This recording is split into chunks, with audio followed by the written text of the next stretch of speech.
ভারত বিরোধিতার জিগির তুলে এবার নিজেরাই বিপাকে, হামলার হাত থেকে রেহাই পাচ্ছেন না বৈষম্য বিরোধী ছাত্র আন্দোলনের নেতারাই, এমনটাই দাবি, এমনটাই অভিযোগ।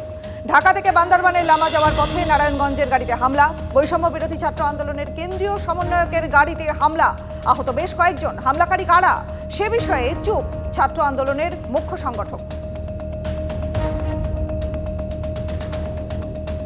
সূক্ষ্মভাবে পরিকল্পনা করে সরকার ফেলেছেন ইউনূস। আগেও চেষ্টা করেছিলেন কৌশলে আমেরিকাকেও টানলেন হাসিনা, তুললেন বিল ক্লিন্টন ইউনূস সাক্ষাতের প্রসঙ্গ। মাস্টারমাইন্ডরা চেয়েছিল লাশ ফেলে আওয়ামী লীগ সরকার পড়ে যাবে, সেই মতো কাজ হয়েছে, অভিযোগ করছেন হাসিনা।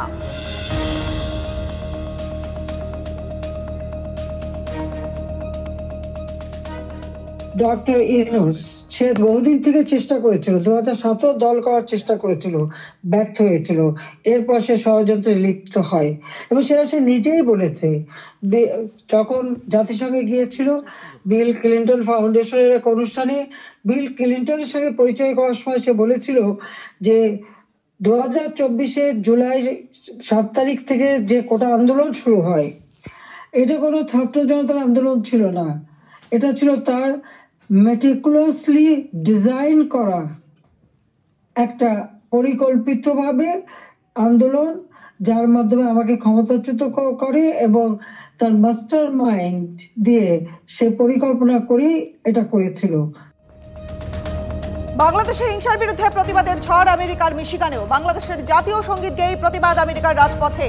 বাংলাদেশে সংখ্যালঘুদের উপর আক্রমণের তীব্র নিন্দা। ইউনূস প্রশাসনের সমালোচনা আমেরিকার, মার্কিন প্রশাসনকে হস্তক্ষেপের আর্জি।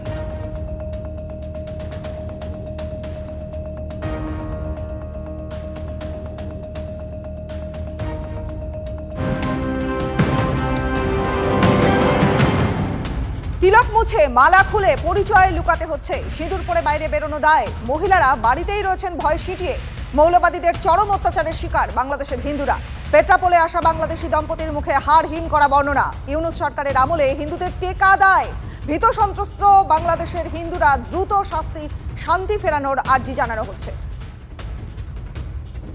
কয়টা দেশে হিন্দুদের প্রতি হচ্ছে, সমস্যা হচ্ছে। আমরা নিজেদের স্বাধীনতাভাবে থাকতে পারছি না, আমরা ভয় পাচ্ছি, একটা কথা বলতে পারছি না। এইটাই অত্যাচার হচ্ছে, কারা মন্দির ভাঙা হচ্ছে, আতঙ্কে আছি। আমরা কিছু করতে পারি না। আমরা যদি মনে করি যে এখন আমরা একটা বাড়ি করব, তা করতে পারবো না, জমি কিনতে পারবো না, তাহলে আমাদের উপর হামলা হবে। না, আমাদের স্বাধীনতা নাই। আতঙ্ক, এটা ঠিক, আতঙ্ক সবারই হয়।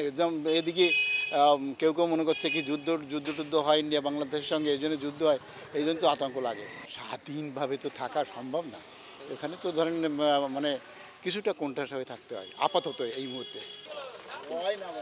একটু বার হই আর কি, বের হই আমরা, তবু একটু আতঙ্ক থাকতে হয়। মানে সিঁদুর পরা আছে বলে মার্কিং হয়ে যায়। হয়, হ্যাঁ, তাতে কি হয়?